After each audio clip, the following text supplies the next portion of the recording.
இயக்கம் துவங்கப்பட்டதே சனாதனத்தை ஒழிக்கத்தான். இப்படி சனாதனத்தை ஒழிப்பேன் அப்படின்னு வாய்க்கிலேயே பேசிய உதயநிதி தான் எப்பா காலண்டரா கொண்டாங்கப்பா, நான் துணை முதலமைச்சரா பதவி ஏற்கிறதுக்கு நல்ல நேரத்தை பார்த்து சூப்பரான நேரத்தை பார்த்து குறிக்கணும்பா அப்படின்னு ராகு காலத்துல பதவி ஏற்காம நல்ல நேரத்தை பிக்ஸ் பண்ணியிருக்காங்க.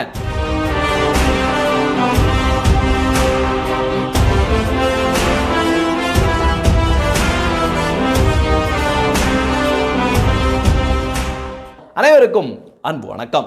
உதயநிதி ஸ்டாலின் துணை முதலமைச்சரா பதவி ஏற்க போறாரு. இனிமே தமிழர்களுக்கு எந்தவித பிரச்சனையும் கிடையாது. ஊழல் இல்லை, லஞ்சம் இல்லை, எதுவுமே இல்லை. ஏன்னா எல்லாத்தையும் அவங்க தானே பண்ண போறாங்க. அதனால எதுவுமே மக்களுக்கு எதுவுமே இருக்காது.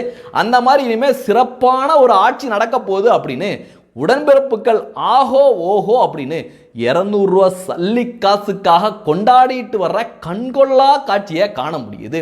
இப்போ உதயநிதி ஸ்டாலின் துணை முதலமைச்சர் ஆக போறாரு அப்படின்னு சொன்ன உடனே தமிழக மக்களுக்கு இந்த அறிவிப்பு வந்தோடனே பெரிய ஒரு ஆச்சரியம் ஏற்படவே இல்லை. ஏன்னா தொடர்ந்து 2 வருடங்களாக இங்க இருக்கின்ற அமைச்சர்களும் உதயநிதி ரசிகர் மன்ற தலைவர் எல்லாமே உருட்டிட்டு இருந்தாங்க. என்ன உருட்டினாங்கன்னா, உதயநிதி ஸ்டாலின் நாளைக்கு டெப்டி சிஎம் ஆயிடுவார், அவர் மட்டும் டெப்டி சிஎம் ஆயிட்டார்னா தமிழகத்தோட வளர்ச்சி வேற லெவல்ல போகும்பா, இளைஞர்களோட நம்பிக்கை நாயகனாக இருக்காரு உதயநிதி அப்படி இப்படின்னு இங்கே இருக்கின்ற அமைச்சர்கள் உருட்டிட்டு இருந்தாங்க. வழக்கம் போல தலைவர்கள் இருக்காங்கல்ல, திமுக தலைவரும் முதலமைச்சரும் ஐயா ஸ்டாலின் அவர்கள் என்ன சொல்வார்னா, எப்பா அதுக்கான நேரம்லாம் இப்போ வரல, இன்னும் வலுக்கலை பழுக்கலை அப்படின்னு எதுகே மோனில் பேசிகிட்டு இருப்பார். உதயநிதி ஸ்டாலினோ ஐயோ எனக்கு அந்த மாதிரியான ஆசையே கிடையாதுப்பா அப்படின்னு சொல்லுவார். இந்த நேரத்தில் இன்னொரு வீடியோ செம வைரலாக போயிட்டுருக்கு. அதாவது ஒரு 7-8 வருடங்களுக்கு முன்னாடி முதலமைச்சர் ஸ்டாலின் அவர்கள் அப்போ எதிர்க்கட்சி தலைவராக இருந்தார்னு நினைக்கிறேன். அப்போ ஒரு பேட்டியில் சொல்லியிருக்காரு, என்னுடைய குடும்பத்தில் ரொம்ப தெளிவாக சொல்கிறாரு, என்னுடைய மகனோ மருமகனோ மகளோ யாருமே அரசியலுக்கு வரமாட்டாங்க அப்படின்னு அப்போ சொன்னார். உங்க குடும்பத்திலிருந்து யாராவது அரசியலுக்கு வர வாய்ப்பு இருக்கா சார்? என்னுடைய இருந்தாலும் சரி, எங்க வீட்டில் இருக்க யாராக இருந்தாலும் அரசியலுக்கு வருவதற்கான வாய்ப்புகள் இல்லை என்பதை நான் அடுத்தது. ஆனால் இன்னைய நிலைமை என்ன, அவங்க தான் அரசியல் இருக்காங்க. அந்த குடும்பத்தில் இருக்கிற சாதாரண ஒரு பச்சை குழந்தைக்கு கூட அவ்வளோ ஒரு மதிப்பு இருக்கு. எப்பா இவர் வருங்காலம்ப்பா அப்படின்னு போஸ்டர் கூட அடிக்கிற நிலைமைக்கு இன்னைக்கு திமுக காரவங்களோட மனநிலையை கொண்டு வந்திருக்காங்க. இப்போ இவங்க பேசுறதெல்லாம் எப்படி பேசுவாங்க வெளியில, சமூக நீதிப்பா, சமூக நீதி தான் நம்முடைய கொள்கை அப்படி இப்படின்னு பேசுவாங்க. ஆனால் அந்த குடும்பத்துக்கு மட்டும்தான் திமுகல நீதி இருக்கு அப்படிங்கிறது தான் இந்த வாரிசோட பட்டாபிஷேகம் எல்லாம் நமக்கு உணர்த்திட்டு இருக்கு. அதுவும் இந்த உதயநிதி ஸ்டாலின் இருக்காப்புல, அவர் பத்திரிகையாளர்கள் மத்தியிலையும் அவங்களுடைய திமுக தொண்டர்கள் மத்தியிலையும் பேசின பேச்செல்லாம் இருக்கு பார்த்தீங்க. அதெல்லாம் பார்த்தீங்கன்னா அதுக்கு மேலே இருக்கு. அதாவது திமுகவோட ஒரு கூட்டத்தில் பேசல, அந்த கடைசி கட்டத்தில் ஒரு தொண்டை இருக்கான் பாருங்க, அவனுக்கு பின்னாடி தான் நான் நிற்பேன், எனக்கு எந்த விதமான ஆசபாசங்களும் கிடையாது, எனக்கு அமைச்சரும் வேண்டாம், எம்எல்ஏயும் வேண்டாம், நான் துறவி போன்றவர் அப்படி இப்படின்னுலாம் அவங்க கொடுத்த பில்டப்புக்கு அளவே இல்லை. நான் கேட்டே ஆகணும், என்ன பாலிடிக்ஸ்ல எதிர்பார்க்கலாமா உதய? அதுக்கான முயற்சி இது கிடையாது. ஒரு அரசியல் குடும்பத்தை பிறந்தவங்க ஒரே காரணத்துக்காக அரசியல் வரணும்னு அவசியமே கிடையாது. டெஃபினெட்லி அதுக்காக நிறைய பேர் கட்சிக்காக உழைச்சவங்க ஏகப்பட்ட பேர் இருக்காங்க, அவங்க தான் வரணும். உங்க அரசியல் வர சொல்லி உங்க வீட்டிலயோ இல்ல உங்க வெளியோ உங்களை சாமி கேட்டுக்காங்க இல்ல, உங்க ஆசை இல்லைங்க, நான் அரசியல் இல்லைன்னு ஏன் நீங்க நினைக்கிறீங்க? நான் பிறந்ததுலேருந்து இந்த குடும்பம் இப்போ என் ரத்தத்தில் ஓடுறது திமுகவோட ரத்தம். நான் அரசியல் இல்லைன்னு நான் ஆல்ரெடி நான் ரொம்ப ஆக்டிவான அரசியல் தான் இருந்தேன். நான் தலைமை உண்மையிலே ஒரு பொறுப்பு ஒப்படைக்குமா, கட்சியில் சேர்த்து ஒப்படைக்குமா, அதை ஏற்கனவே திரு உதயநிதி ஸ்டாலின் தயாராக அதுக்கு நான் இன்னும் என்ன தயார்படுத்திக்கல அப்படின்னு தான் நான் நினைக்கிறேன். என்னை விட கட்சியில் அதிகமாக உழைச்சவங்க, என்னை விட சீனியர்ஸ் நிறைய இருக்காங்க. நான் இன்னும் இப்பதான் ஆரம்பிச்சிருக்கேன்.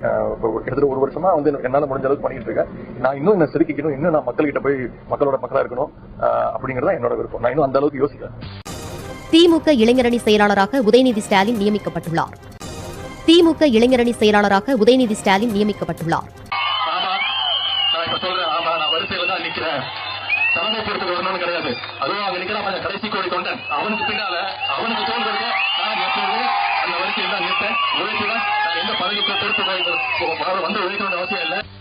சேப்பாக்கம் தொகுதியில் போட்டியிட திமுக இளைஞரணி செயலாளர் உதயநிதி ஸ்டாலின் விருப்ப மனு தாக்கல் செய்துள்ளார். விருப்ப மனு கொடுத்திருக்கிறேன், அப்ளிகேஷன் தான் போட்டிருக்கேன். அடுத்தது அமைச்சர் அப்படிங்கிற ஒரு லைன் எடுத்துக்கலாமா? அதுக்கு முதல்ல சட்டமன்ற உறுப்பினர் ஆகணும், தலைவர் முடிவு எடுப்பாங்க. எல்லாத்தையும் நான் முடிவு எடுக்கிறது கிடையாது. கொடுத்தா ஏத்துக்கிறதுக்கு தயாரா இல்ல, அது எனக்கு நான் ஏத்துக்க மாட்டேன். எனக்கு கொஞ்சம் இன்னும் அப்படிதான் முதல் முறை சட்டமன்ற உறுப்பினர் ஆயிருக்கேன், அதனால எனக்கு வேணாம் தான் சொல்லுவேன். நான் ஏத்துக்க மாட்டேன். உதயநிதி ஸ்டாலின் எனும் நான் தமிழ்நாட்டு அரசின் அமைச்சர் என்ற முறையில் எனது கவனத்துக்குள்ளாவதும் தெரிய வருவதுமான எந்த பொருளையும் அமைச்சரின் கடமைகளை உரியவாறு நிறைவேற்ற தேவையான துணை முதலமைச்சர் பதவி வந்து வழங்கணும் அப்படின்ற மாதிரி ஸ்டாலின் எந்த தொண்டர் சொன்னாங்க உங்க நான் பார்க்கவே இல்லை நான் கழகம் தான் கலைஞர், கலைஞர் தான் கழகம். விளைவு தான் எங்க தளபதி முதலமைச்சர். அதனுடைய விளைவு தான் எங்களுடைய ஐயா இன்னைக்கு எங்க ஐயா இளையவர் சின்ன ஜமீன்தார் சின்னவர் வந்துட்டாரு. மிஞ்சி போனா எவ்வளவு நாள் இருப்போம் தெரியாது. எனக்கு ஒரு ஆசை, ஐயா இன்பா ஐயாவையும் அடுத்து முதலமைச்சர் ஆகிட்டு சாப்பிடுறது ஒரு ஆசை. ஐயா இன்பா ஐயாவையும் அடுத்து முதலமைச்சர் ஆகிட்டு. அதுவும் உதயநிதி ஸ்டாலின் அவர்களுடைய அரசியல் வளர்ச்சி இருக்கு பாருங்க. உலக அரசியல்லையே இந்த மாதிரி ஒரு வளர்ச்சி கோபாலபுரத்து குடும்பத்தை சேர்ந்தவராக இல்லாவிட்டால் யாருக்குமே கிடைச்சிருக்காது அப்படிங்கிற மாதிரி அவருடைய வளர்ச்சி இருந்திருக்கு. அதாவது 2019 இளைஞரணி தலைவர் ஆகுறாரு, 2021 எம்எல்ஏ ஆகுறாரு, 2022 மினிஸ்டர் ஆகுறாரு, 2024 இப்ப துணை முதலமைச்சர் ஆகுறாரு. இந்த மாதிரி வளர்ச்சியை திமுகவில் இருக்கிற யாருமே நினைச்சு கூட பார்க்க முடியாது. இந்த மாதிரியான வளர்ச்சியை திமுகல யாருமே எதிர்பார்க்க முடியாது. அப்ப திமுக தொண்டர்களோட தற்போதைய நிலைமை என்னன்னு கேக்குறீங்களா? இதுதான்.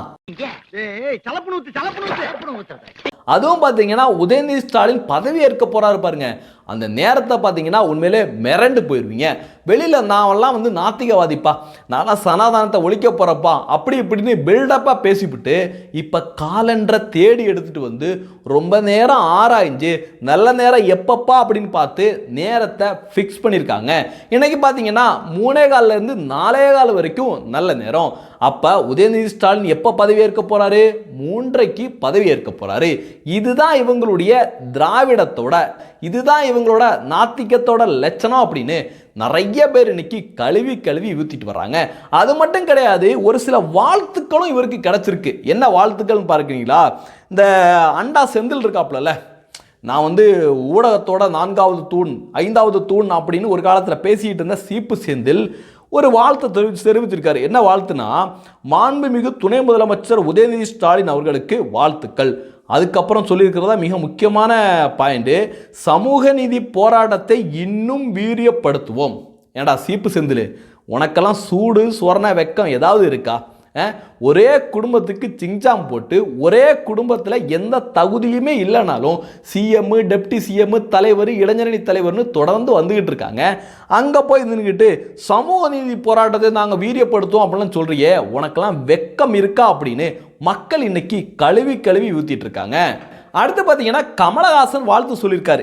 கமலஹாசன் வாழ்த்து சொல்ல போய் கமலஹாசனை இன்னைக்கு இணையதளத்தில் பொலான்னு பொழக்கிறாங்க.